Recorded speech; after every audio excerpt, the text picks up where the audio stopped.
Hey, good morning.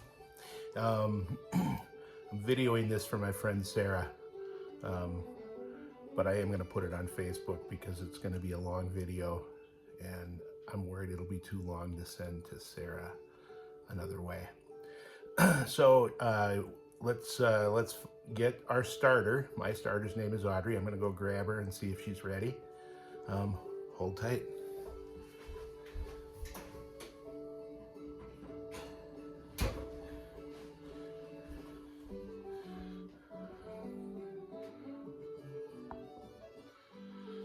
Okay, so if you remember, Audrey, well, she started about at my rubber band, and now she's like nice and up to this little guy. So she's pretty much doubled in size. And if we look at her, you can see she's full of bubbles. She's a little domed on the top. She's not concave. So this is like pretty peak Audrey, which is going to be great. I saw a video where a guy, he doesn't care if it's peak or not, if Audrey or his starter's awake. But I like to get her about this at this point.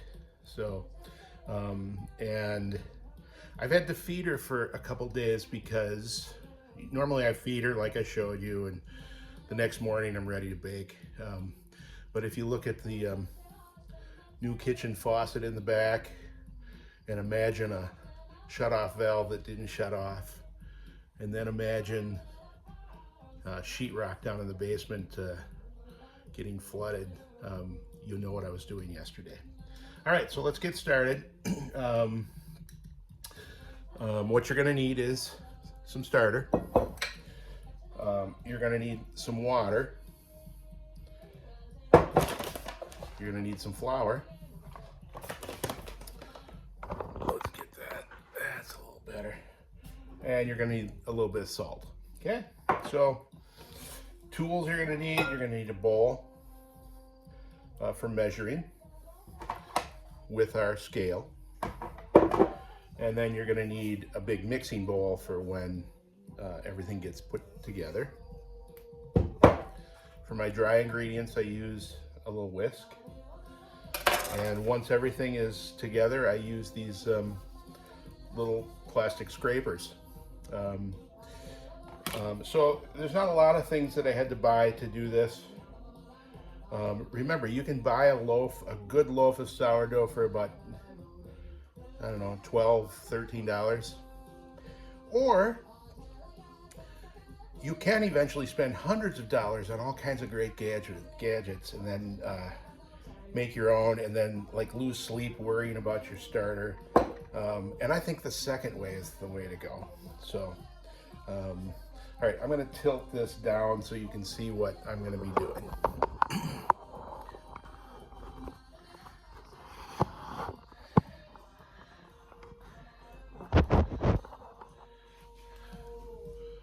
Okay, that's pretty good. And I'm going to write down on a piece of paper some ratios that you might want to start with. The percentage of flour to starter to water to salt. After you do some loaves, you're going to tweak that. So you might have a higher hydration loaf, less salt, whatever you decide that you like.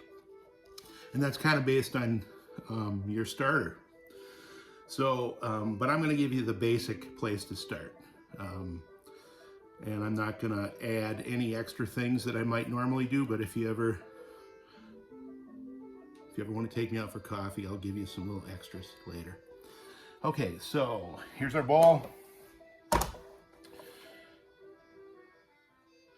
I'm zeroing my scale, and I'm going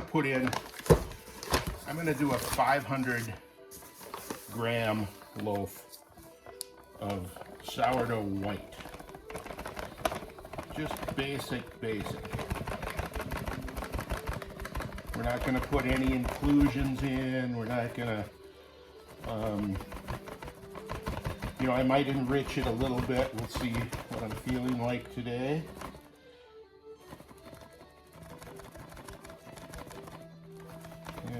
get there. 450, that looks about, no, a little another. Okay, that's about right. So 500 grams of flour. And I'm gonna put this right into my mixing bowl. Right there. And then I'm gonna take 300 and I'm going to take, for this recipe, and I'll give you the recipe, 70% hydration. So I have 500 grams times 70% is 350 grams of water. People talk about how I only use cold water because it proofs slower. I always use warm water because I like to proof faster.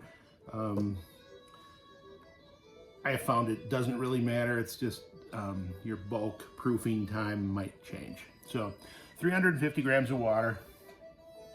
And I'm just gonna go ahead and pour that in, okay? And then what we're gonna do is we're gonna do 20% of the 500 grams of flour of Audrey. So 500 times 20% is gonna be 100-ish grams of Audrey.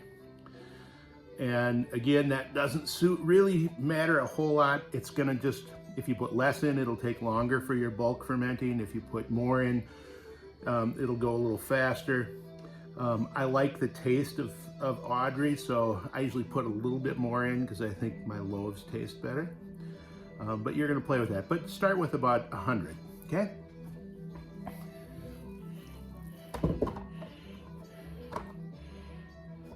And what I'm going to do is just go right here. There she is.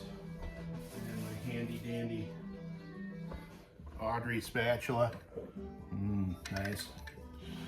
And let's get a nice little weapon. Look how bubbly she is. She's like full of holes and she looks great. Okay, now that's like a little, that's like 120. But that's, you know, we're making bread. We're just having kind of some fun here. And so I'm gonna go with 120 because I'm getting kind of started kind of late today, so maybe my bulk ferment will go faster. The last bit of math, 500 grams of flour, I want you to put 2% of salt in, okay? Salt, and so 2% of 500 is 10 grams, okay? Comment about salt. Some people will mix up what I've got in here already and they let that sit for a half hour to an hour to do something called autolyze. And because salt is, Audrey, she's like a heart failure patient. She doesn't like too much salt. It's gonna slow her down. But for today, because we want to keep it simple, and I want to prove to you that it's not like you have to do everything exactly by the book, we're gonna put that 10 grams in right now. Because I might forget later and it'll be fine. But you might play with that on your second or third or 400th loaf. But here we go, we're gonna get 10 grams.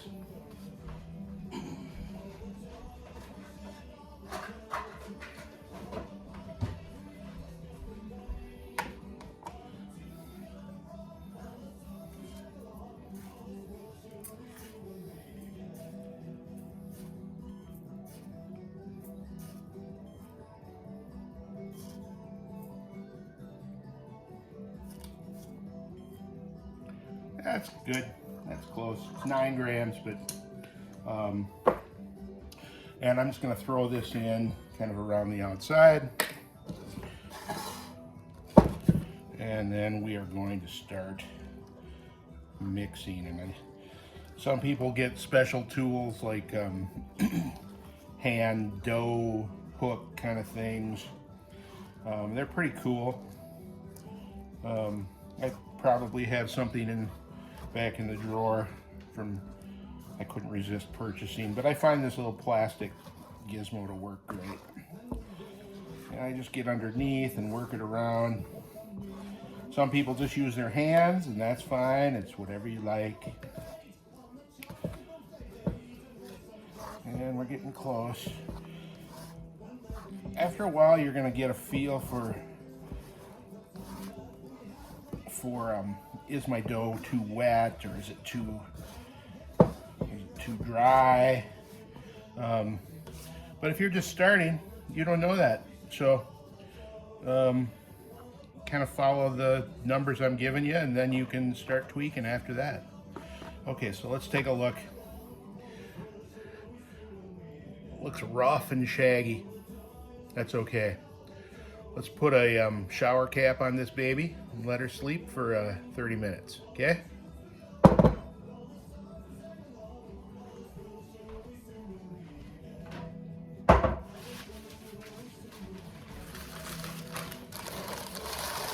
I use these nifty shower caps. They work pretty well. You could use a damp cloth. You can just use a regular tea cloth. It's whatever you like. And so now, I'm just going to look at the watch, and I'll come back in about 30 minutes. And we'll take the next step. In the meantime, I just made a cup of coffee. I got some good Irish music playing. I'm going to enjoy my morning. See you later.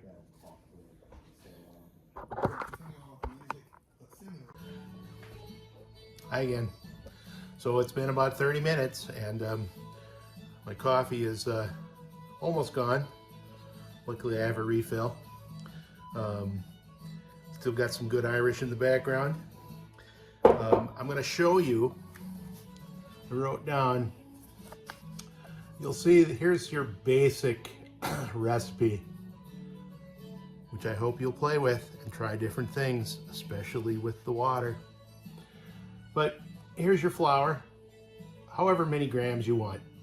Depends on if you're using is your Dutch oven, what size it is, or how many people you want to feed, or how big of a loaf, whatever. 70% water, 20% starter, 2% salt, okay? The next number that you need to remember is 4. And then, because I believe in you as a learner, I bet you can remember 6 to 8 after that. So you've got 4 and 6 to 8. So what is the 4? The 4 is the number of times I'm going to manipulate my loaf that's beginning to come together. And so let's get started with that. Just one quick thing. So I've got a little bowl of water because when I'm working with my dough, I like to have wet hands. The dough doesn't stick to you as much. It's great, you'll like it. The other thing is you'll notice that this was the bowl I had poured Audrey in to weigh her. And there were all kinds of Audrey bits left in the bowl. Now when I first started baking bread, see, I've got my, I've got a garbage disposal. I'll just put it down and it'll be okay. And what you're gonna discover is that, and I can give you a recommendation, by the way, those bits go down the drain and then they harden and turn into rock, like especially at bends, and they will completely occlude your drain pipes. The good news is I got a recommendation of a really inexpensive plumber, because the pipes go into the wall and they go down. And so for about $1,600, if you decide to go that route, you'll be able to get new pipes. Or you can, what I do is put water in, get it all cleaned up, and I swirl it around and I take it outside and I throw it into the garden. Because I don't want any more bits going down that sink. I'll let you decide if you want to do it. Okay, I'm going to adjust this so you can see what I'm going to do here. Okay, that's pretty good. So here we go. We can get rid of this because I'm going to go with just hands now. See these bits? No, they're not going down the sink. Set them there for now. So nice wet hands, and man, it doesn't feel like dough at all. It's kind of crunchy. I don't like it, but I'm just gonna initially do kind of, see how I kind of just folded that. And it's so loose. If you look, it's just like, it just stretches and wants to tear. And this is the way dough is at the beginning. So this first manipulation of this loaf, I'm just going to clean up the sides a little bit, is it's not very dough-like. It doesn't hold its shape. It feels lumpy. It doesn't feel velvety. The first one, I'm pretty aggressive in what I'm going to do. Some people will say,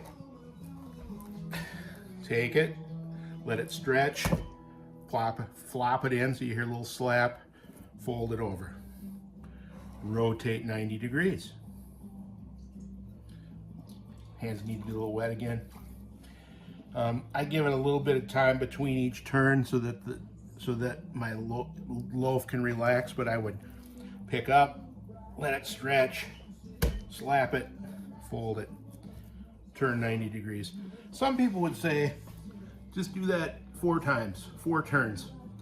But the first time I'm doing this, I kind of beat it up. I'm gonna be working this as if it was a yeasted loaf that I'm kneading, okay? Not gonna knead it for minutes, but I'm gonna do more than 4 slap and folds, okay? Really gonna help form the gluten.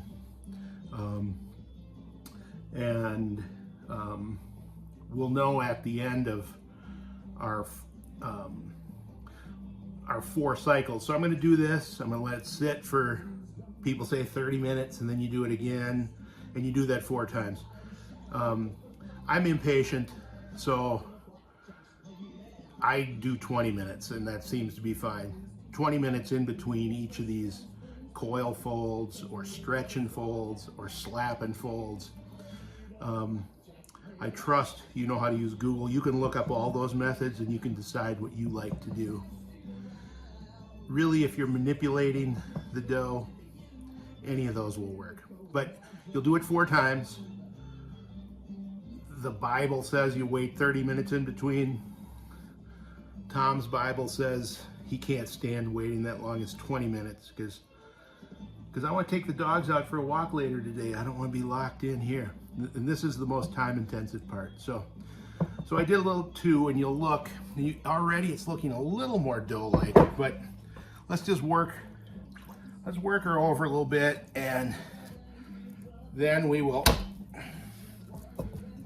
let it sit for 20 minutes, okay?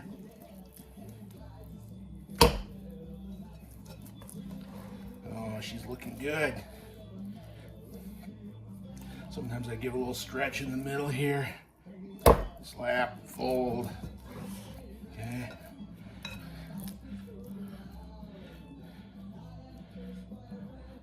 Stretch, fold. And I'm gonna let that rest now just for a minute so that, because she's already getting stiff. The gluten, the protein strands are kind of getting together. So I'm gonna let those relax for about a minute. Gonna hit it just as I did a couple more times. Then the shower cap will go on and we'll let her sleep for 20 minutes.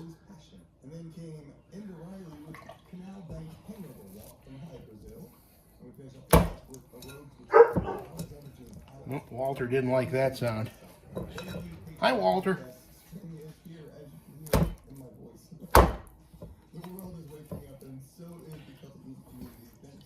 Okay. Like that.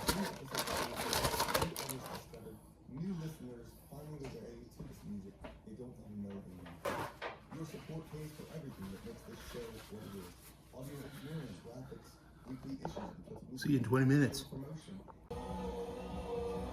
Okay, here we are for our second, remember we do 4 of them, our second stretch and fold or coil fold or or slap and fold, or whichever method you like to do.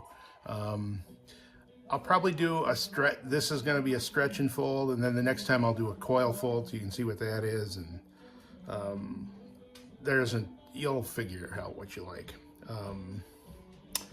Let's see. So just let's come over here, because you do want to take care of your starter. So, I fed Audrey, and I took out my 100 grams. And so I just sealed her up because I'm not going to bake a loaf tomorrow.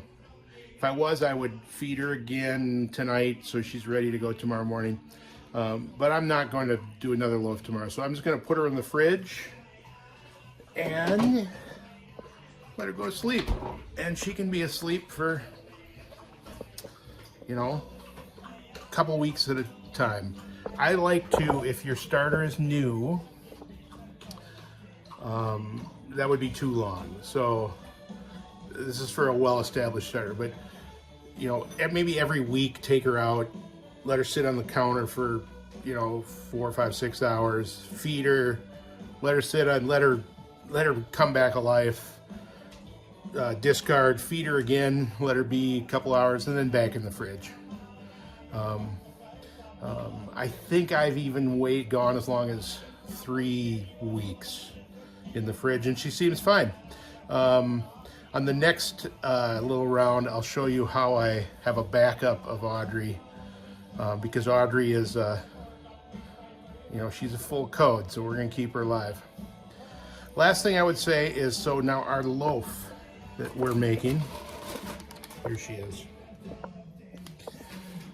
She came from Audrey. She's a living organism. Way back in the Stone Ages, when I was a U of M biology major, I did an experiment on plants. Like, are plants sentient? So I took some bean plants, and I had one group that I didn't do anything with. I just gave them water and soil. And then I had a group, water and soil, and I was just mean to them. Oh, I would tell them how rotten they were. They were pathetic, didn't deserve to live. I was just harsh. And then I had another group that, I was nice to. I treated them like good, sentient beings, just to see what would happen. And based on a very small N value, I determined that being nice to living creatures is what you want to do. Those bean plants did much better than my group that I didn't do anything with, and much better than the group that I was a big meanie to. So when you go about your day, be nice. And for making bread, you want to be in the right spirit. That's what I would say. Okay, so here we go. Now you get to watch.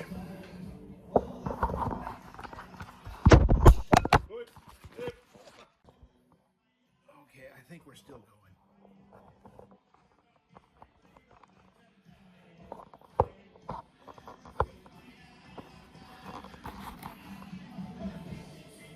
Okay, I think that's good.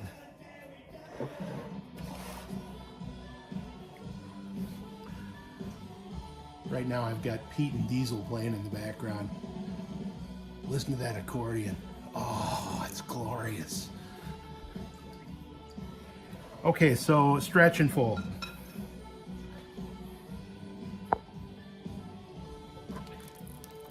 You can see she's relaxed.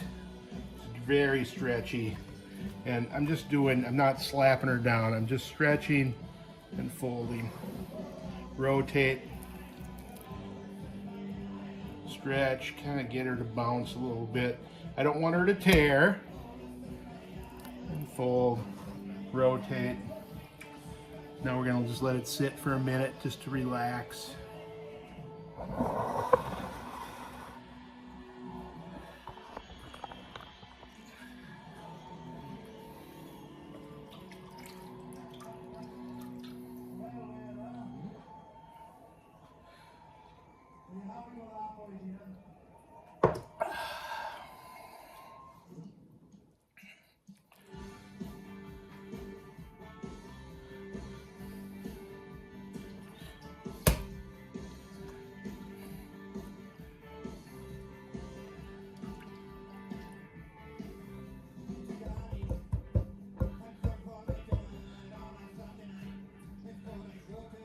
This is a song about a nice granny who's feeding her grandson before they go to church.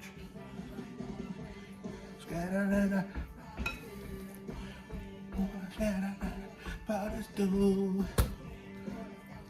that was 4.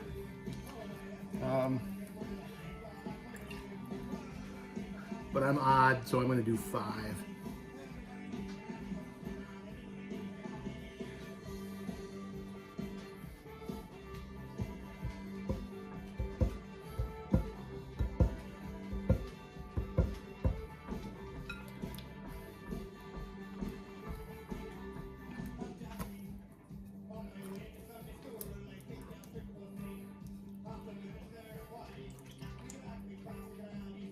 Okay, now take a look at this. This is just after 2 times. Oh. See how much smoother she is? Nice.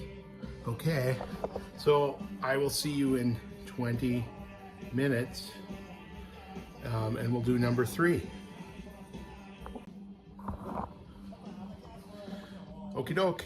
All right, I just went ahead and did the 3rd stretch and fold, and because I trust you guys can Google your coil fold, stretch and fold, slap and fold. You can Google that on YouTube and decide, and then try them and decide what you like. So I did the 3rd one. Now I'm going to do the last one, the 4th one. I think it'll be the last one, and then we'll shape our loaf. And if she's kind of holding her shape, then I'm gonna just put her back in the ball and we will bulk ferment. If she doesn't want to hold her shape, that means I probably will do a 5th stretch and fold. But I think she's looking, man, I think she's looking great. And we got Pete and Diesel doing Dirty Old Town, which I think is putting some really good vibes into this loaf. Dirty Old Town. She's gonna be beautiful. Can't wait.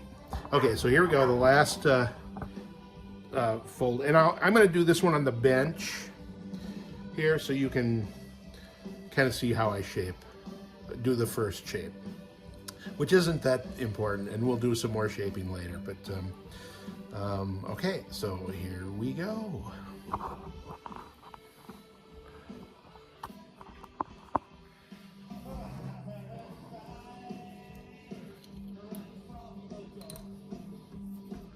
I'm gonna put a little olive oil on my bench because right now I don't want to add any flour to my loaf. And this actually is going to help. I find a little olive oil. Sometimes I'd add 50 grams at the front end, but we'll just add a little bit now. It helps the shelf life of my loaf. It enriches it a little bit so the crumb gets a little tighter, which is my preference. Some people like big holes in their bread, and that's fine if that's your preference. Then probably don't use olive oil, but here you go. I'm gonna... Okay, I realized that I stopped the video, or I could blame, it must have been my camera. But you didn't get to see me shaping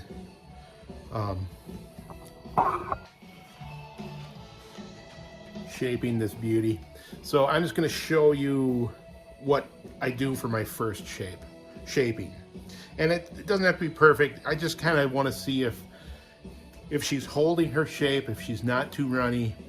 That tells me I don't need to do an additional stretch and fold, and I'm ready to bulk ferment. So here you go, you get to watch. Then I'm going to put it in the bowl, and then I'm going to put it on the counter for 6 to 8 hours. That's that 6 to 8.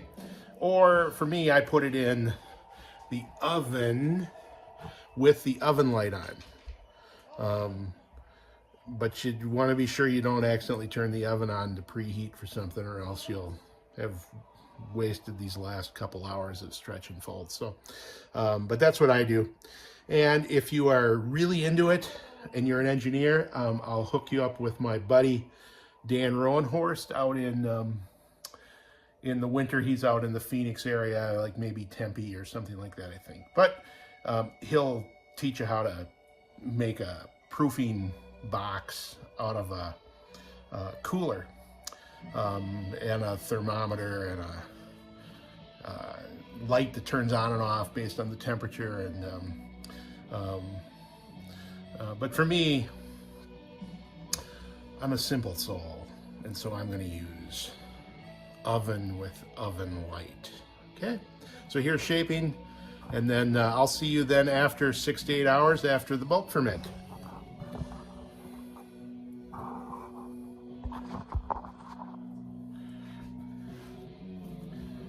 Wet hands. Okay, so here's the back side, and I just want to give a little tension, so I kind of do some folding in, and then I flip her around, and then what you want to do is you want to curl your hands under while pulling towards you. Oh, she feels so good. Nice and velvety. Oh, she even sounds good. And look at how it's holding its shape. Oh, she's beautiful. All right, I'm just gonna clean my bowl, put her on the counter, or I'll put her in the oven with the oven light for 6 to 8, and I will see you later.